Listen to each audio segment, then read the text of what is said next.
Seekers of the Storm is out now, an expansion for Risk of Rain 2. Of course, the new characters are fun, the locations are pleasant to look at, and the bugs are plentiful. There was a handful of new items, most of which are niche at best, and worthless at worst. Some of the new items can have some interesting applications under the right circumstances, and that's exactly what I wanted to exploit. Let me take you on a journey with me to make the most powerful character possible in Risk of Rain 2. Before we even begin, there's a bit of setup to this. You're going to want two artifacts, Command and Honor.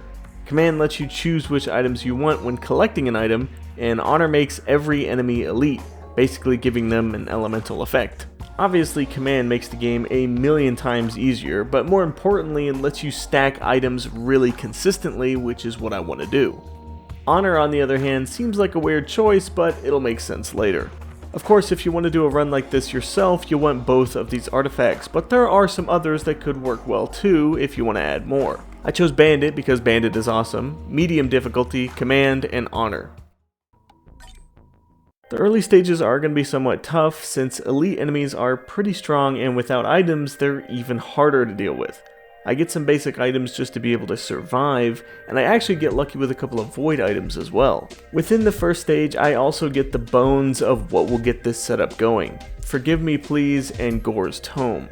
Forgive Me Please is a voodoo doll that will sit on the floor and activate your on-kill effects, and Gore's Tome has a chance to give gold whenever you get a kill.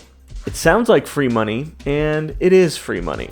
The first step to claiming absolute power is to exploit the economy, and this doll and book will serve that purpose well. The second part of this consists of a common item, the Chronic Expansion. This cassette player looking thing will give a stacking 10% damage boost every 5 kills, so long as you keep getting kills and stay in the action. This of course works with the doll, so now the doll is giving money and damage. Ending out stage 1, the boss puts up quite a fight, but it's nothing Bandito can't handle. A bit of suave movement is all that's needed to clear the boss. I hit the shop and pick up 4 gestures, which reduce the cooldown of my active item, the doll, but uses the doll automatically when it can. A small price to pay for extra money. The second stage goes by pretty quick. I'm mainly just collecting random items to exchange at the shop for some higher rarity stuff, which in the case right now is Sonorous Whispers or the Shell. The Shell makes bosses always drop items, cool, but more importantly, it causes elites to have a chance to drop items. And considering every enemy this run is an elite, that should net quite a return on investment. So the game plan is coming along nicely. Collect free money and infinitely stacking damage from the dolls, survive, and stack items. The cassette player resets its stack every stage, but my dolls are also on a loop, meaning that the longer I stay in a stage, the stronger I get. On the 4th stage, I'm immediately hit with an intense 1v1 with an imp, but I come out victorious yet again. This stage is called the Abyssal Depths, and there's actually an expensive chest you can get here that gives you a guaranteed legendary item, which I'm very much so interested in. Before I do that though, let me introduce another new item, the Sail Star. The Sail Star is crazy good. It makes the next chest you open give an additional item, but only for that one chest per stage. No problem, I get myself a Sail Star and open the legendary chest to receive not 1 but 2 legendary items. I promptly turned both into a 57 leaf clover since it substantially boosts your odds for chance effects, meaning I just started making about 3 times as much money from my dolls and getting 3 times as many items from elites. The 5th stage is here, and honestly things are pretty boring around here. I'm just running around the map collecting items so I can craft more items at the shop. But I'm also prepping, because there's another item I want to bring up, the prayer beads. This is a somewhat confusing item, but I'll do my best to explain. While you have prayer beads in your inventory, every time you level up, a portion of the strength you get is also stored within the beads.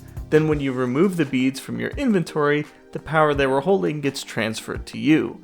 So if I collect them now while I'm low level, I'll store some power in them, and then when I exchange them at the shop, I'll receive the bonus power they were holding. I loop here and head through the new path and fight the new boss, stockpiling as many cassettes as I can along the way. By the time I make it to the new boss, I've been collecting, hoarding even. I have 141 cassettes. Let's do some math to put that in perspective. So the first cassette you have gives you 10% per stack, with each one after adding another 5%. With 141 of them, that's 710% per stack. When I get ready to fight the boss, I'm sitting at 77 stacks. 77 times 710, that's 54,670% extra damage. The result looks like this.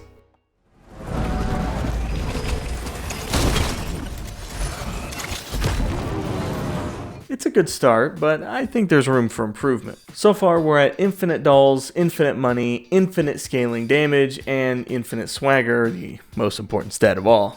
On the final stage of this loop, I get a lunar pod and pick up the final piece of the puzzle. Long-standing Solitude. A long name, but a powerful item. This thing converts all of your money to experience. That's not always a good thing, since a vast majority of your strength during a run is dependent on your items. But lest we forget that elites drop items and every enemy is an elite here, so there's still a consistent way to get items despite not having money anymore. The final shop visit of the run, and now I just need to get rid of my prayer beads, which means hitting the legendary exchange until I use all my beads. Since I'm max level now, the beads won't be getting any power anymore, meaning it's time to cash in on their stockpile of levels. Of course, in the process I managed to get so many legendary items that I don't even know what to pick. So I pick an assortment of healing, extra lives, and homing missiles to automate the game further. Stage 11 now, and at this point every white I find just adds to the cassette stockpile. The assortment of red items allows me to forget about the idea of dying, since now I heal for ludicrous amounts, and I have almost 16,000 health, which with my overhealing is now a cool 32k. Needless to say, I won't be dying. So now I'm headed straight for the final boss to see what kind of numbers I can hit. On the final stage, I do a bit of enemy grinding to try and get enough move speed to launch myself up to the boss, but after a few failed attempts, I resort to playing the game normally and starting up the jump pad. But I'm still not quite satisfied yet, and decide to wait it out to stack up my cassettes. 15 minutes later, I hit 1,000 stacks, and now I'm satisfied. But hold on, before we take a look at how messed up this boss is about to get, let's quickly do some rough math to see what kind of numbers we're working with. First off, I'm level 94, which by itself is quite good, but then you have the prayer beads, so let's give that a rough estimate of level 120. Then the cassettes, 364 of them. The first gives 10% and the rest 5, so that roughly ends up being 1,825% damage per stack. Then multiply that by 1,000 stacks and you get, well, 1,815,000% more damage, give or take. So what kind of fight does the boss give then? I mean, it's almost a 2-hour run at this point, so the boss has to be pretty strong, right? Okay, but hey, that's just the first phase of 3, right? He might have a trick up his sleeve. Nope. No, I guess he doesn't. Okay, but then he steals your items, so maybe he'll... No, he didn't. He really didn't stand a chance. Then it's just a matter of getting to the ship and leaving, which at this point is more about waiting than anything. The end result? 6.1 billion damage dealt.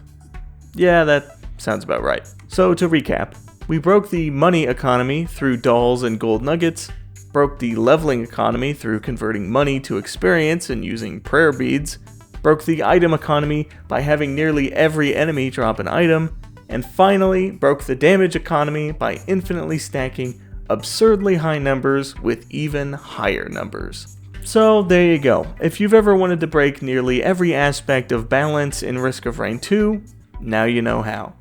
Thank you all very much for watching, and until next time.